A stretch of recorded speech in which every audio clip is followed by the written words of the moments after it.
Hello and welcome again sa our Japanese class. Good afternoon, konnichiwa, good evening, konbawa, good morning, ohayou gozaimasu. Now I will teach you the conversation if you are lost in Japan. Yung nawawala ka and then gusto mo magtanong kung anong lugar to. Listen carefully. Sumimasen.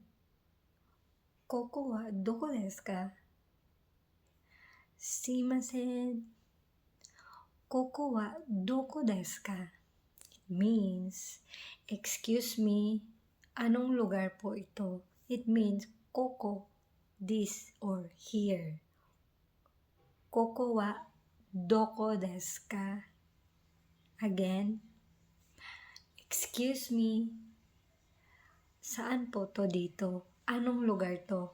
Like that, it's like, sumimasen, koko wa doko desu ka? Follow and share.